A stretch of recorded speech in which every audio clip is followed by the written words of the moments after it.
welcome to another episode of the Monday Mile podcast. Today, I'm linking up with a lady who to me stands out. She's bold, inspirational, and doesn't give a with what anyone thinks. Would you run a marathon in anything but a bra and pants? Because she has, to crush stigma around body image and confidence. She speaks loudly and proudly about mental health, and that has resonated with thousands of other women who share the same struggles. She's a journalist, author, broadcaster, and podcaster. B. I love how I've just decided to call you B. B, oh, you can call me B. That is what my friends do call me. Bryony Gordon, Yeah. welcome. No, but they don't call me Bryony Gordon. They go, hello, oi, B. They can't be asked to say Bryony because it's 1, 2, 3 syllables. Yeah, it's quite a lot actually. When we did the coffee order, I was like, Aimee. No, I don't. That whenever they say, what coffee do you want? What's your name for the coffee? I'm like, it's B.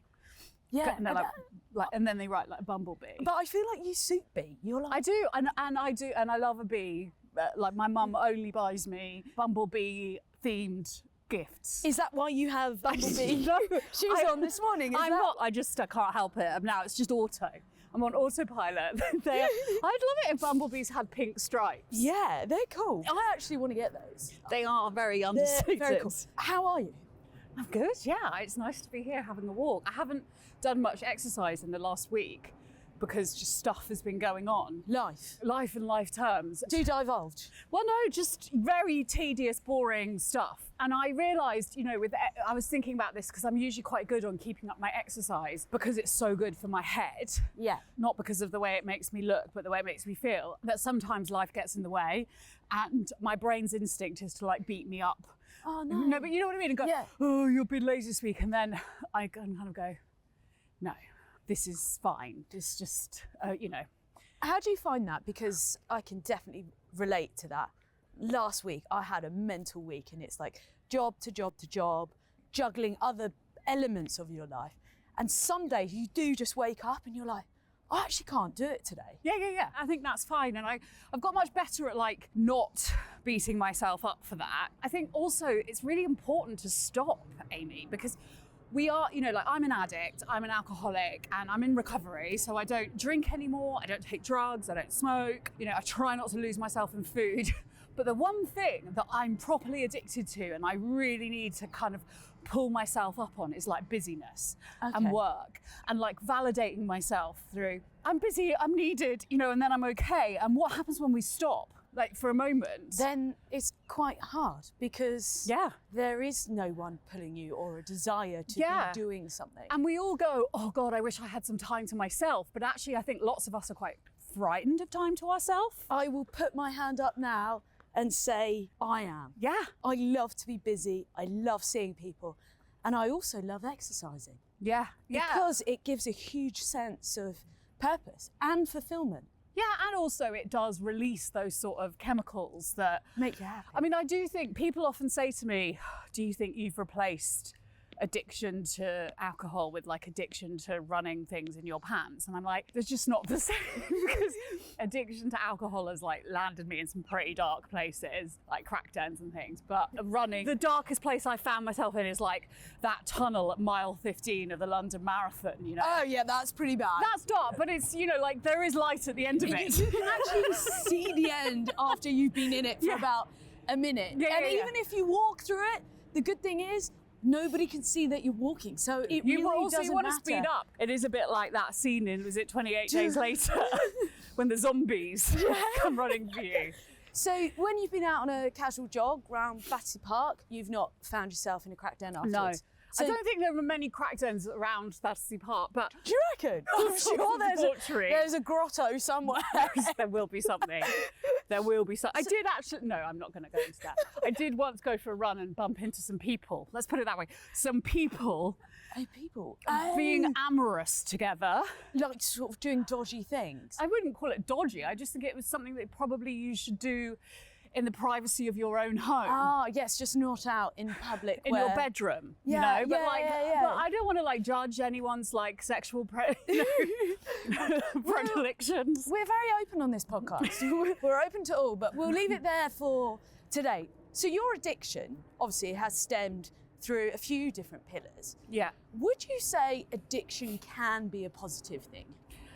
I mean, I think what I would say is that it is a thing, right? And so if you can accept that you have a problem, Yeah. and you can get help for it, and you can channel it, and you accept who you are, and you stop trying not to be the do you know what I mean? And you kind of like put it to a better, Okay. not articulating myself very well, then yes, it can be positive. Like, I think everything is the experience of being in the depths of addiction, and no, it's horrible, but I think all negative things can be turned into positives as much as possible. And I think for me, the route to dealing with addiction is accepting life in all of its glorious technicolor. You know, for me, a lot of addiction has been about numbing feelings and numbing bad times and being like, I can't deal with pain. I can't deal with the way this is making me feel. So I'm gonna pick up a drink, or I'm gonna pick up a drug, or I'm gonna pick up a cigarette, or, you know, whatever it is. All of those three things you just mentioned. Yeah. Would you say you were addicted to those three things? Yeah, and I would say I'm still like, but then I think what happens is like when you deal with addiction, it's about learning to feel those feelings. Yes, I was definitely addicted to alcohol. I was definitely addicted to cocaine, and I was definitely addicted to cigarettes. Oh my God, there's a person on a wow. penny farthing. Penny farthing. Very impressive. We love your bike. Give us a Very lift. cool. Do you reckon I could get on the back? He's got a parking notice. I think he's using it As a escape.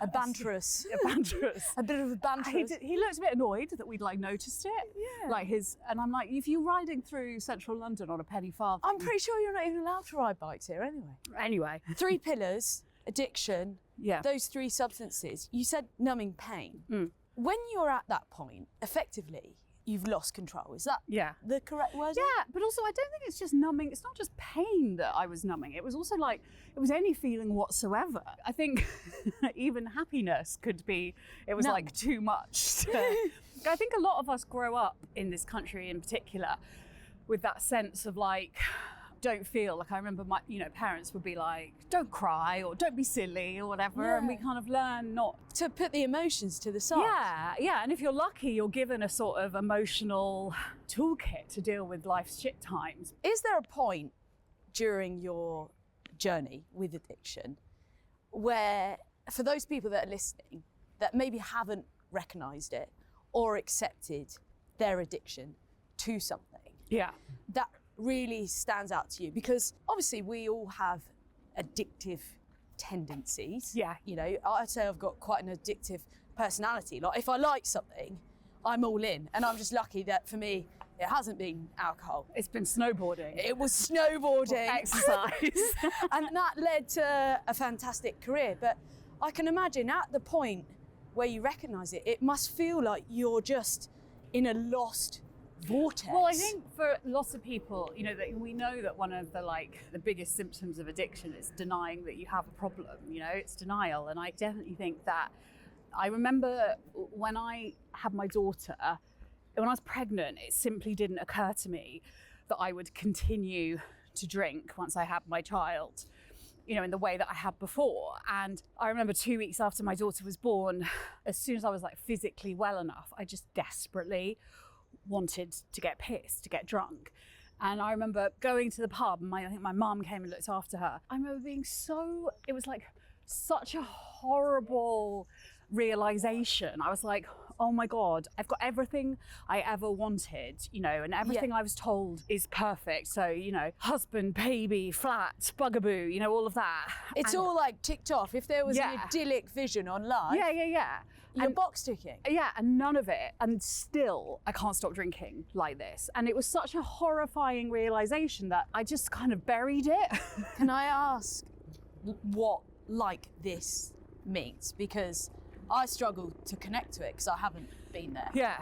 What does it look like? Part of my denial was that I had this very fixed view of what addiction was, which was like an old man on a park bench drinking all day. Do you know what I mean? And I was like, well, I don't do that. I had all these things. I was like, well, I don't wake up and drink. I don't drink every day. I wait till my child is in bed to have a drink. So I can't be an alcoholic, and also I wake up in the morning and I'm like, I never want to drink again. Like, I'm so horrified. Do you know what I mean? Yeah. And I was like, surely alcoholics want to drink all the time. I had all these misconceptions, and then eventually I realized that all of these kind of rules I had around alcohol meant it was actually kind of ruling me. And it didn't really matter. The word wait, even. You said, I'd wait till my daughter was in bed. Yeah. Whereas some people will be like, well, you just not have a drink. Yeah. You just get on with your life. But this is the thing. I still think like an alcoholic. It's been over 7 years since I had a drink, but I still think like an alcoholic. So you drank nothing in 7 years? Nothing, no. Wow. Yeah, but it didn't matter that I didn't drink during the day, or that because I was thinking about drinking all the time. I was like, my whole life was kind of structured around it. Like, oh, I've got this work thing on that night, so it means I can't get drunk the night before. Didn't mean I wouldn't, but do you know what I mean? It was like, oh, so the night before I have to have on the face of it, I didn't look like an alcoholic, but I was. And yes, I haven't had a drink for over 7 years. That's crazy. That's such like a hard line also to stop something. Well, it's genuinely easier for me not to have a drink than to, like, my husband always used to be like, why can't you just have one or two? And I'd be like, why can't you just fuck off? Because the idea of one or two is... I'd rather not bother. Oh my God. Yeah, like, it's just as hideous. Like, I have no interest in... It is just easier. And I got to a stage where I was like, if I don't stop drinking, I'm going to die. And I'm either going to die by falling down some stairs one night or choking on my own vomit, or I'm going to die by choosing to take my own life, because suicidal ideation was a pretty much day-to-day makeup of my hangovers, basically. Or even worse of all, actually, I was going to die by continuing to live in this sort of like Groundhog Day existence where every morning I woke up and I was like, what have I done? Who have I called? What have what do I need? Checking things and the shame, and never again until about 4 o'clock when I was like, maybe I'll have a drink tonight, So I was like, I either have to do something to change this or accept that this is how it's gonna be. And, I had a 4-year-old daughter and I was like, I need to get help. So I went to rehab, and that was the best thing I'd ever done. But like, also I would say for people listening who are like, oh, my life will end if I, like they think that accepting you have a problem is like the end of your life and you're going to be punished for it. How did you accept it? I don't know, like it's so different for lots of people, but you have to go as low as you have to go.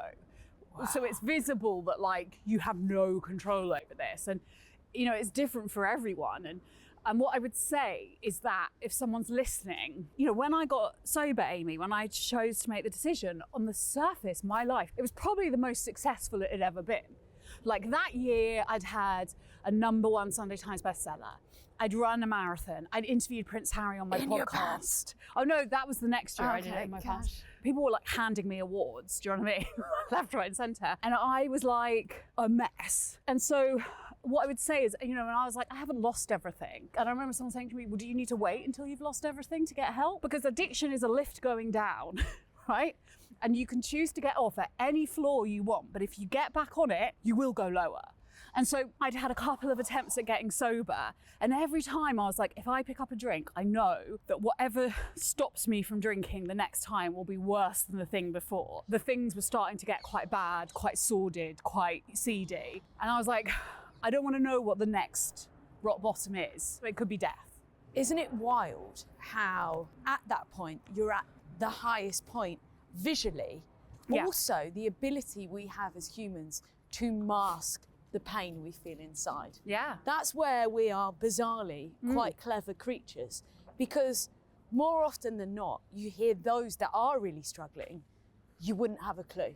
And that's scary. No, and I think it's really important to remember, because also I think if someone's listening and they happen to be in this deep, dark chasm inwardly that no one can see, and they think I'm the worst person in the world, because that was the kind of narrative that looped around my head, that there was nobody else behaving like this and I was really bad and I kind of deserved to die, I deserve to be punished. And do you believe that though? Because that's... Well, I don't believe that now, but At the time, I was like, I am the worst person in the world, and if I admit all of this to someone, they are gonna be like, okay, you're really bad. You just deserve to lose everything you love. And now I see, I went into recovery and I went into rehab, and the first person I met was another mum who was same age as me, same sobriety date as me, kid the same age as me, who'd been doing exactly the same shit 1 mile down the road. No way. To this day, me and Holly are still like really good friends. And I realized I was like, fuck, I met all these people who had behaved, if not exactly the same way as me, then in very similar ways to me. And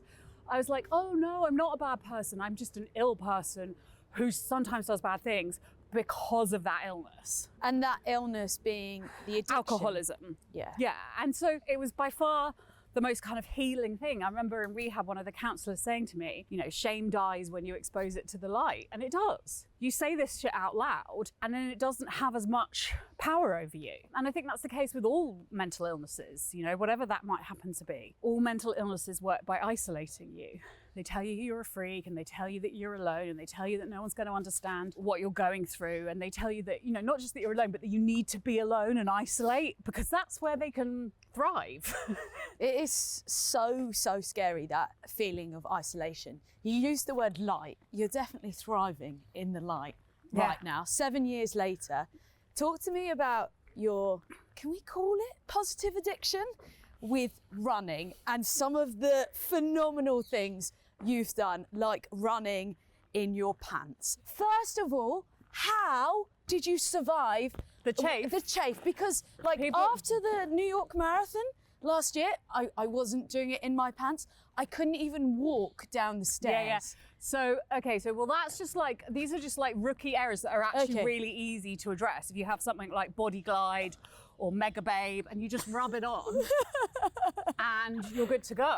Okay, wow. But you do, if you're doing a long distance like marathon, you do obviously have to stop and reapply quite regularly. That is very useful information. Yeah. Because I think people wouldn't realise that. Always have some on you when you're doing a long run. Literally, I posted a reel the other day. I ran a 10K around London in my pants, and a lot of the questions were like, how do my thighs are burning just watching this. And I'm like, I've worked it out. You don't need to worry about my thighs. And then I realized actually they just don't have any idea about all these anti-chafe things out there. So, right. And then... This is very useful information. Yeah, and I also get it around my boobs, because my boobs are like a J cup. A J? Yeah, and so if I'm doing a really long run, above 10K, I have to wear a wired bra, because otherwise the boobs are just gonna go. And even then they're not, it's very difficult. It's almost like you need to tape them down, no? Yeah, well, this is the thing, but I've also got used to the fact, lots of people are often they explain my own body to me, and they're like, your sports bra is not supportive enough. And I'm like, are you my boobs?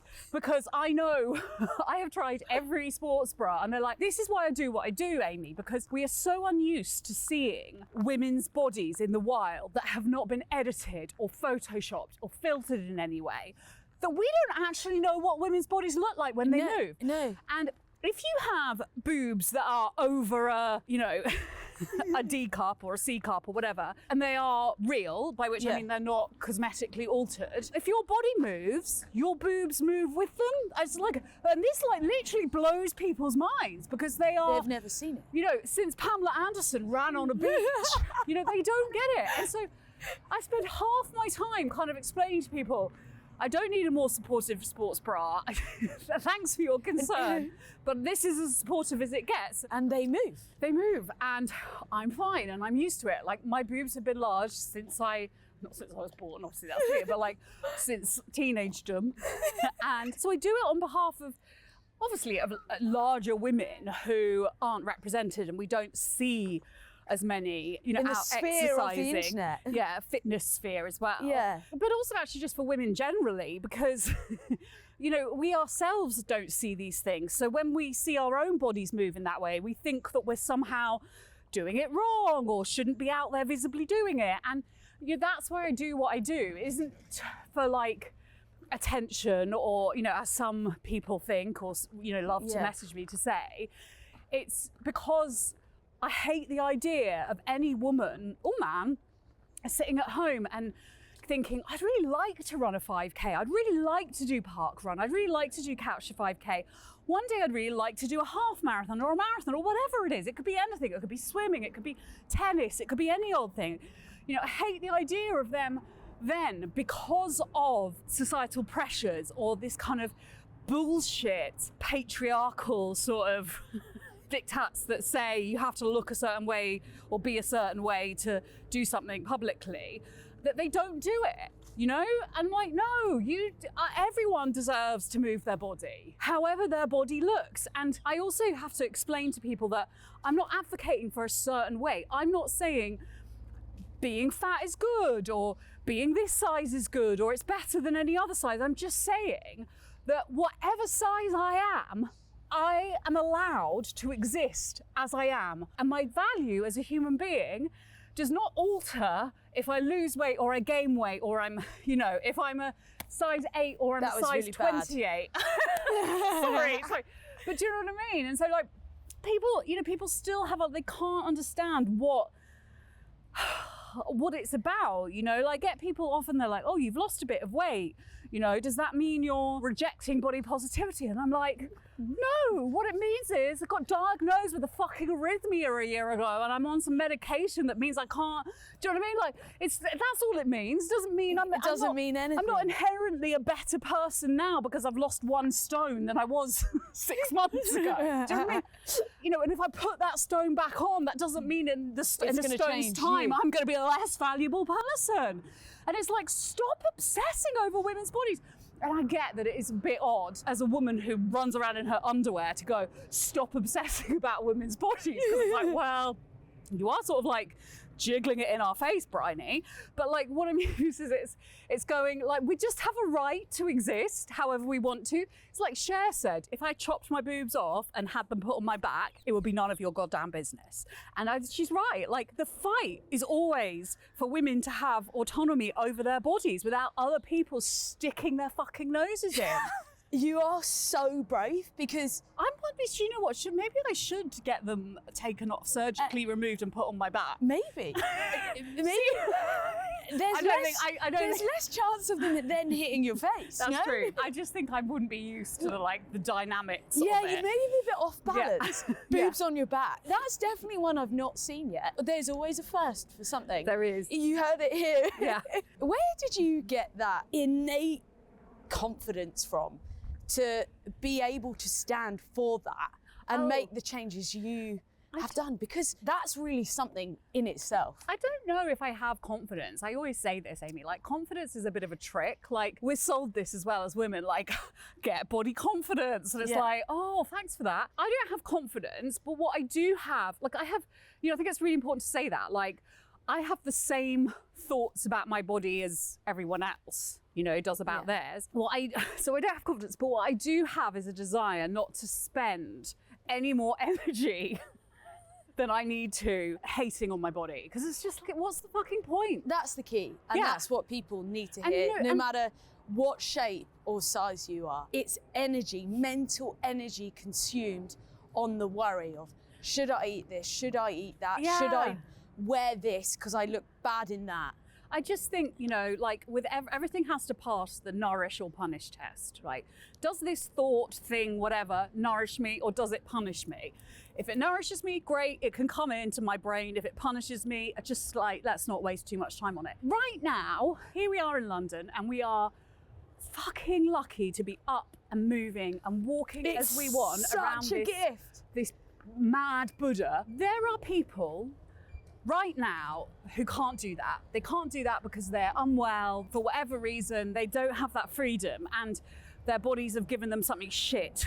I just think to myself, life is genuinely too short. I don't want to spend any more of it regretting things because I've already spent quite a lot of my life regretting shit. Do you know what I mean? I just know how precious it is and how fleeting it is. You use the word nourish. Yeah. What's nourishing you right now in life? Coffee. This walk. What's nourishing me right now? Good question. Grey's Anatomy. I love it. The simplistic things in life. I think all of life's greatest lessons can be learnt through the first 11 seasons of Grey's Anatomy. I've not watched it. Is that my cue to? Gotta watch it. Yeah. There's a man praying to Buddha there. I find that quite a nourishing and moving thing because I'm not religious at all, but I find sort of connecting with things that are bigger than me out there really important, whether it's the weather or nature or that sense that life isn't just rushing around in a meaningless void. Yeah. So anyway, God, that was a bit... Yeah, that was deep. Yeah, Grey's Anatomy, spirituality, they're the same thing, basically. They are, aren't they? I mean, yeah, pretty much. Exercise, reading, I love reading. Let's tap into the exercise and go back to the running. Yeah. Would you say you're addicted to running? No, I wouldn't say I was addicted to running because I have to force myself to do it. But I have this saying which is like, nobody really wants to go for a run, but no one ever regrets it. Yeah, that's so true. Unless they break their leg or something. So how did you turn your hand to running? Sort of out of desperation. So, you know, I have suffered from obsessive compulsive disorder and depression since I was a little girl, really. And I just needed to change the way I feel in a way that didn't involve drugs or alcohol, basically. Someone had said, try running. And I was like, oh, okay. I remember my first run, I was like wearing Converse All-Stars. Yes, the Converse All-Stars, I'm ready. And like a Star Wars t-shirt. And I was like, if I don't go out with like water, I'm going to die. But all I had to carry the water in was like one of my daughter's like sippy cups. Oh no. But that was the kind of start of it. The other thing is that to me, exercise had been sort of displayed to me as you needed to get faster at it, you needed to get better at it, you needed to be the strongest, the fastest, the whatever. And actually that's a really off-putting thing. So for me, when I twisted it around and I was like, actually, exercise is for the kind of the gains, not the losses. Yeah. That really changed it. So I don't obsess about pace or anything like that. I'm not... Look at my kilometre splits. You should check out my Strava splits. Yeah. Bro, I did negative. What's it? Negative splits. Like my husband's fucking hilarious. I did that once, and I didn't even know what it is. Everyone was like, "You did negative splits." I'm like, I think what? Am I getting negatively slower? No, you got faster. I was like, I did, but I think that happens to a lot of people because they're just so desperate to get to the finish line. Yeah. The last bit, you're like, put the foot down. Let's hammer it home. I can see the line. Yeah. Let's go. get to the burger.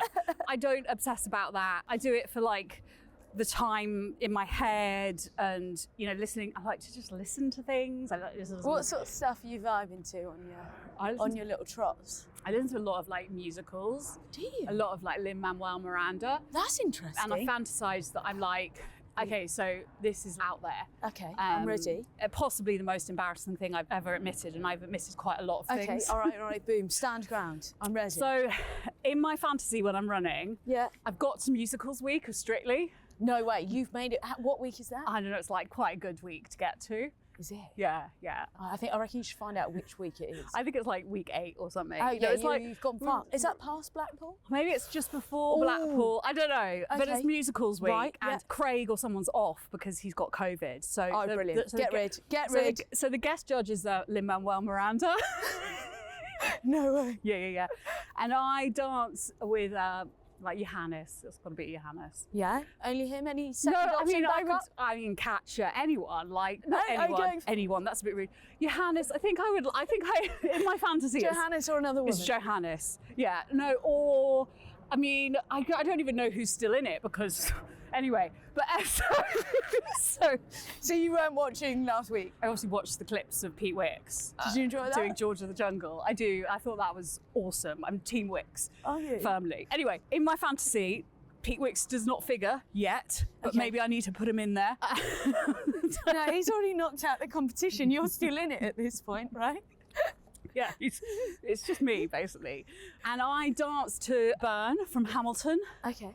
And can we hear that? Can you like express it? Because I don't know the song. So it's like, I'm erasing myself from the narrative. Let future historians wonder how Eliza reacted when you broke her heart. You've torn it all apart. Stand back, watch it. But anyway. What dance you do? I don't know, like it might be. Is it salsa? It's couple's choice. So it's freestyle. So Johannes is like freestyling out. Were you rolling around on the floor? Little teddy bear roll? He definitely picks me up. Does it? And swirls Should we me try around. and reenact it? No. No, I don't want to. I can be Johannes. I don't want to injure you. And they're just like, girl, you slay. And Lynn's like, come and be in one of my musicals. And that's how I go from being like journalist and underwear runner to musical superstar. I love it. I absolutely love it. Isn't it insane? I'm putting it out there into the universe now. That is like the biggest manifestation, yet also the power that we have with our brains when we have that time alone to take us to that place. It's such, I find, I'll go out on these runs and there's clarity as you run. Like, okay, the first mile, There's clarity on who you're going to dance with in Strictly. I wonder who I should go for. You probably would have to go for Katja because you're friends, aren't you? Yeah, that would be a disaster for I think our it would friendship. be fucking hilarious. No, she'd absolutely whip me into shape and I'd be like, mate, don't tell me what to do. I think it would be great. I want to see it. You would bring, like, it would be girls representing. It would be just, we would slay vibes. You would slay the vibe and you would win. I think she'd prefer to dance with a man, but I think we need to be open. We must be open. We must Yeah. be open. But yeah, the mental health element of running is just huge. How would you describe that post-run high for you? That feeling? Oh, it's so nice, isn't it? It's just like proud of myself. It's a little one of these, isn't it? Glad I did that. Because I could have not done that, and my brain wanted me not to do that. My brain instinctively, Aimee, wants the worst for me. It wants me to stay in the crack den of my mind and not get out and see the beautiful world and how it's turning. I've accepted that. Like, I wake up every morning and my first thought is, oh, fuck no. That's what do you mean? Just like, I'm awake. It's a day. I've got to live. I've got to live, and I don't know how to do that. And I'm horribly ill-equipped. And and the But world. you're not. I know, but this is the brain, and I'm sure this resonates with a lot of people. I have to like do what I can very quickly to overturn brain and go, no, brain, that's not the case. You can do this. So for me, running is a really easy way to do that. Quite So that quickly. would be one simple hack to anyone feeling the same, to get outside and shift your body. I had a period last year where I used CrossFit instead of running, Ooh. which Ooh, that's a bit hard. I loved it. I'm not. It's too. Ooh. That was like mega endorphins. That's what running That's does the key. for me. But I also, like, I have had periods. So like I was training for something. I was trying to do something earlier this year, which was run the Brighton Marathon and then run from Brighton to London and then run the London Marathon. And I kind of definitely bit off more than I could chew. Not so much in the running, but I had so many other things going on. Like I had a book coming out. I was moving jobs. There was just a lot going on. Big new job. I moved from I was a columnist at the Telegraph and now I'm a columnist at the Mail, writing about mental health stuff. But there was a lot going on, right? It was like, like when you're training for something, or essentially what I was training for was an ultra, you need to be able to give all of your time to to that, right? I didn't know you did an ultra. No, I didn't do the ultra because I got to tapering and I got a stress fracture on my shin. And that was a really big lesson of and I knew like weeks before that I was just really tired and I was having to do like 4 miles on a Saturday, 15 miles on a Sunday, another 5 miles on a Monday, and I knew I was really tired and I was like, this is like wading through treacle. This isn't, not that something like that shouldn't feel easy, obviously, but you want to be like, oh yeah, I can feel the progression, and I couldn't feel the progression. I actually could feel myself like slipping backwards. And that was a real lesson of like, listen to your body, don't dismiss yourself. Like I think as a woman, my instinctive reaction is to dismiss anything that I think or feel. Do you know what I mean? And go, come on, carry on, get on with it. It's not the time to do it, right? And that's where it is so important to listen to yourself to a degree. Maybe your mind's telling you no, and sometimes we do need to push through, right? It's different. It's so difficult when you have a history of mental illness to work out which thing do I need to listen to and which voice do I need to like just go, no, Bryony. Yeah. Like it's very difficult to work that out, but I have got better at it. Like on Friday, I had a festival thing and I was like, I just didn't feel I could do it. It sounds like you had a mental weekend. You do have a lot of different strands running, from your fitness, your books, your column, you're a mum. There's a multitude of pillars and I've not even covered all of them. As we're on the Monday Mile podcast, we like to ask all of our guests what their relationship is like with Monday. Oh. Do you like a Monday when you've had the catastrophe of the weekend you've just had? Yeah, I've just had a mad weekend of like hundreds of children like running around, which was lovely as well. So, you know, on a Monday like this, when I have this to do, but essentially Mondays are when my brain is at its strongest. Yeah. And it's like, no, like the bad bit of the brain. Oh, no. Yeah, I don't like Mondays. I'm not a good Monday person. Okay, interesting. Mondays make me go, even when I'm on holiday. How do you turn that narrative around to get up on a Monday? I go easy on myself. I try not to book too many things in on a Monday morning because otherwise I will start the week in like total panic and just wanting to pull out of everything. So gentle, but having something. Nice. And like, let's ease into the week. Let's do a bit of movement. That sounds very indulgent, do you know what I mean? And just breathe and have that episode of Grey's Anatomy planned for the Monday evening. Have we felt that morning? Have we felt that Monday morning breath today? I can smell croissants, coffee, yeah. And I think another coffee calling. A cafe, and I think another coffee calling. Yeah, I think not too much coffee though. This is my third coffee, so I'm only on 2. Brilliant. I can get another one in. I'm more like a 3 before 12 girl. And lastly, Bryony, yes. We like to ask all of our guests if they have a life motto or quote that they live by. Oh yes, okay. You are not your thoughts. You're just the person that hears them. Oh, so strong. Monday Mile listeners, you know what to do. Do make sure you are subscribed to the audio. It drops every single Monday morning at 12 a.m. for the early risers. And if you don't fancy a hardcore run, you know what to do. Tune in and join us for a walk whilst you listen. Monday Mile. B, it's been an absolute privilege. Thank you, Aimee. Thank you so much for joining us on the podcast. Thanks for taking me out. Thanks for walking me. Yeah, do you want to know how far we've gone? I've got it on my thing. Hang on. We've been running. Walking. Oh, I can't. What? We've gone for 1.7 of a mile. Almost 2 miles. Oh, really? Yeah, it'll be 2 by the time we get back to 3.28 One of our listeners, it is a wrap.